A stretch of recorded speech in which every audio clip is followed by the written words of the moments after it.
जैसे जैसे लोकसभा चुनाव 2024 नजदीक आ रहा है, वैसे वैसे राजनीतिक पार्टियां जोरों शोरों से चुनाव प्रसार में लगी हुई हैं। प्रधानमंत्री मोदी जी और कांग्रेस, समाजवादी पार्टी आदि सभी राजनेता लगातार रैलियों में संबोधन कर रहे हैं। वीडियो में आप देखेंगे एक दूसरे पर पलटवार करते हुए क्या कहा। साथियों, पहले राजनीतिक पार्टियां और सरकारों को नॉर्थ ईस्ट की याद तभी आती थी जब उन्हें आपके वोट चाहिए होते थे। कांग्रेस और इंडिया अलायंस की सरकार में नॉर्थ ईस्ट के लिए केवल एक ही पॉलिसी चलती थी, लूट ईस्ट पॉलिसी।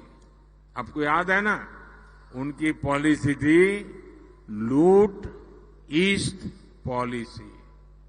लेकिन 10 साल पहले मोदी ने कांग्रेस, कम्युनिस्टों के, इंडिया अलायंस वालों की लूट ईस्ट पॉलिसी को ताले लगा दिए, बंद कर दिया। अब देश लूट ईस्ट पॉलिसी को छोड़ करके एक्ट ईस्ट पॉलिसी पर काम कर रहा है। हम नॉर्थ ईस्ट के विकास के लिए दिन रात काम कर रहे हैं। मैं ऐसा पहला प्रधानमंत्री हूं जो पिछले 10 वर्षों में 50 से ज्यादा बार नॉर्थ ईस्ट आया हूं,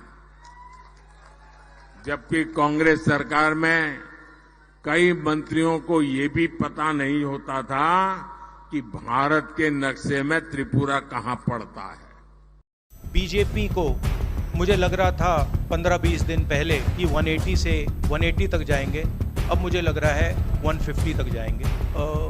हर स्टेट में हमें रिपोर्ट मिल रही है कि हमारा चुनाव इम्प्रूव कर रहा है और अंडर करंट है। जहाँ तक गठबंधन की बात है, यूपी गठबंधन की बात है, बड़ा पावरफुल गठबंधन है और बहुत अच्छा परफॉर्मेंस होगा हमारा उत्तर प्रदेश में।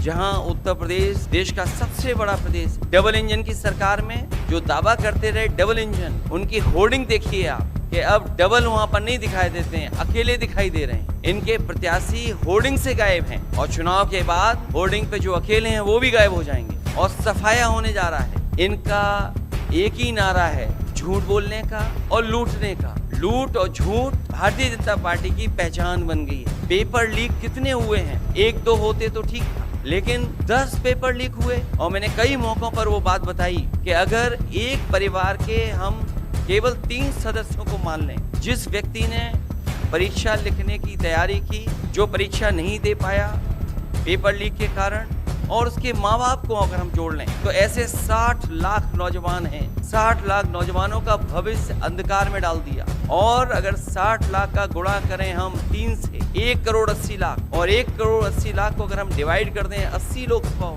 तो भारतीय जनता पार्टी का 2,25,000